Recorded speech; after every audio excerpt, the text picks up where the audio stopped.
Good day po mga bayang karerista. January 18, 2026, Sunday at PJCI. Start time at 3 p.m.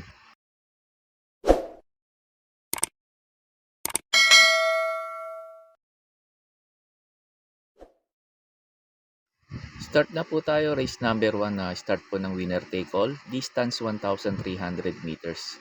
Pampremera ko dito yung numero 5, Perfect Blue. Tingin ko ito babandera dito. Basta maganda lang ulit isalida nito, tingin ko lamang dito to. Pag ito hindi hinabol nila Tatler Story sa ni Professor John Saunan, tingin ko malaki chance na ito makatapos ng karera. Ito numero 5, Perfect Blue. Tapos pa-protection ko yung numero 6, Work From Home. Sakali na mapilitin nila si Perfect do sa unahan, tingin ko ito pwede makarimate at makinabang. Numero 6, Work From Home.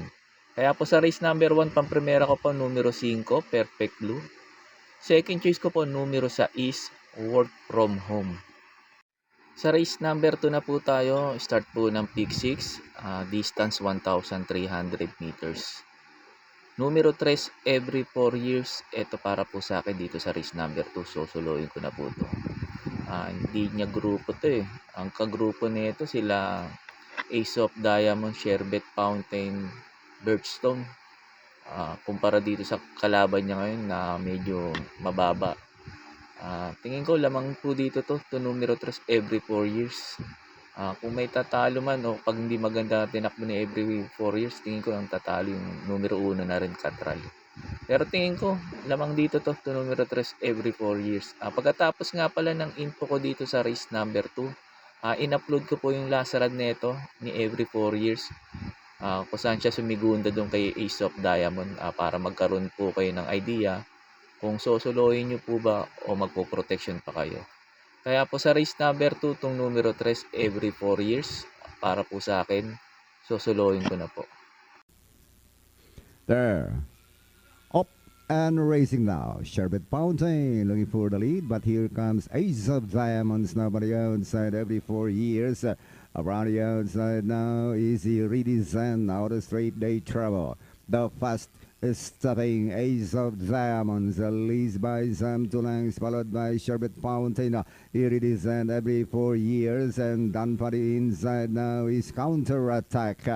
And into the back they travel now. It is still Ace of Diamonds, the front runner. 2 lengths back to Sherbet Fountain.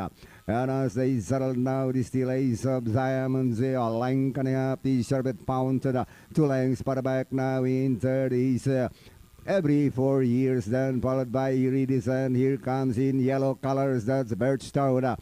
Longevity next in line, and as they raise the last 600 now, Ace of Diamonds hanging on with a length leader. Sherbet Fountain, Birchstone by the outside, done for the inside every 4 years. We have the Ace of Diamonds still in front, being chased by Sherbet Fountain, then followed by Birchstone, and done for the inside every 4 years. But still Ace of Diamonds now swings away to about 3 lengths, followed by Sherbet Fountain. Then next in line is every 4 years Birchstone. And here comes Rich Walk, but this one is Ace of Diamonds in hands and heels. And nearing the finish line is Ace of Diamonds. Second, every 4 years, Sherbet Fountain, Streets Walk, Birchstone, Counter Attack, Longevity, Iridescent, and Salacious is last.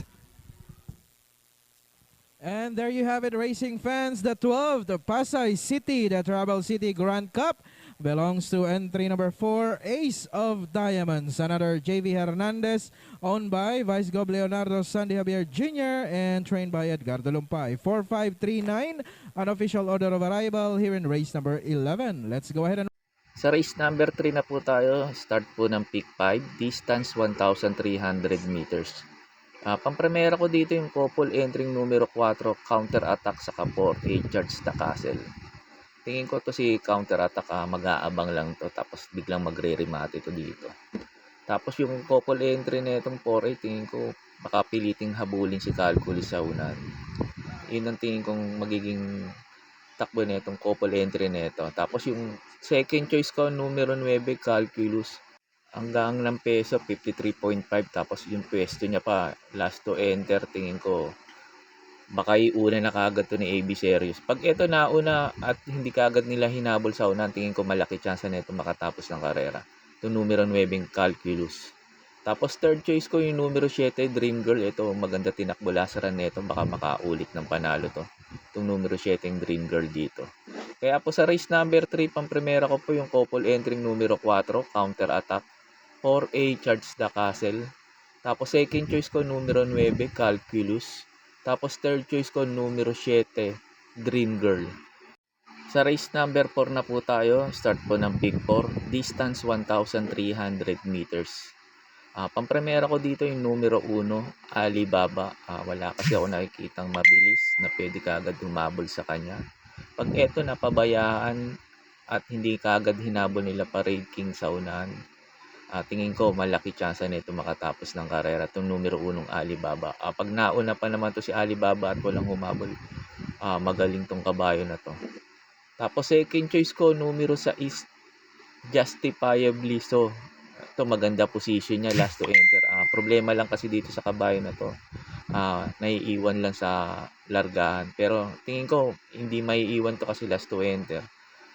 Kung maiwan lang to, di naman ganun kalayo kagad. Tingin ko, eto pwedeng rumimate rito to numero 6, Justifiably So.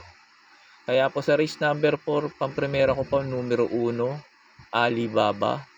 Second choice ko po yung numero 6, Justifiably So. Sa race 5 na po tayo, last DD plus 1, distance 1,300 meters. Pampremera ko dito yung mababa ngayon sa laban, yung numero 3, Clairvoyant. Last run nito medyo malakas lang kalaban, sila Amaranth, sila River South. Ngayon medyo bumaba yung laban niya. Ngayon tingin ko lamang po dito to numero 3, Clairvoyant.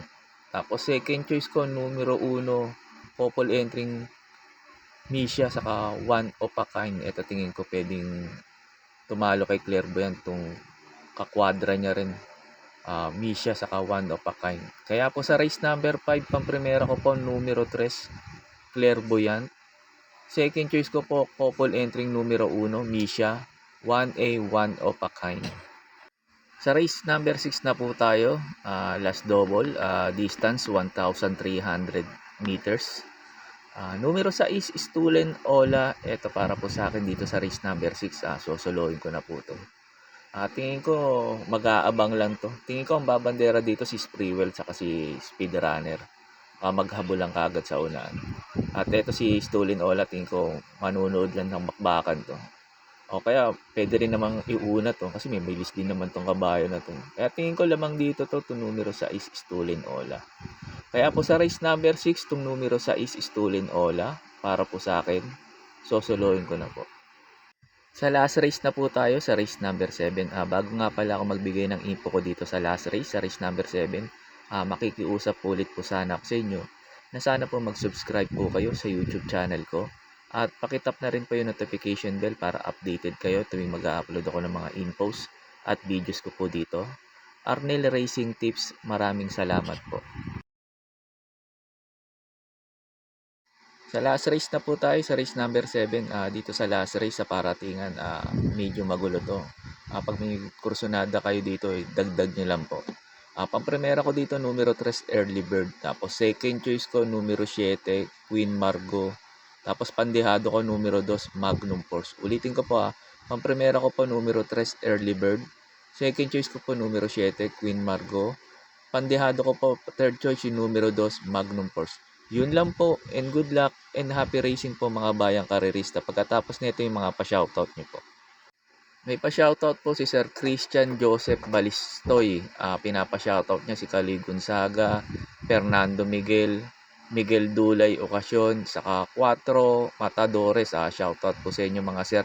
At sa din Sir Christian Joseph Balistoy, shoutout din sa iyo at maraming salamat po. Shoutout po sa inyo, Madam Angeline Raso. Madam Angeline Raso, shoutout din sa iyo at maraming salamat po. Shoutout po sa inyo, Madam Mary Jane Bulataw. Ma'am Mary Jane Bulataw, shoutout po sa iyo at maraming salamat po. May pa-shoutout po si Sir Archie Norberte. Pinapa-shoutout niya yung ate niyang si Arlene Christensen. at sa anak niyang si Andre at si Audrey. Shoutout po sa inyo. At sa Eden Archie Nobrete, shoutout din sa iyo at maraming salamat po. Shoutout po sa inyo Sir Eric Basa. Sir Eric Basa, shoutout po sa iyo at maraming salamat po. May pa-shoutout po si Ayesa Alce. Pinapa-shoutout niya yung daddy niyang si Edwin Alce at sa tito niyang si Wilbert Alce. Shoutout po sa inyo Sir Edwin at Sir Wilbert.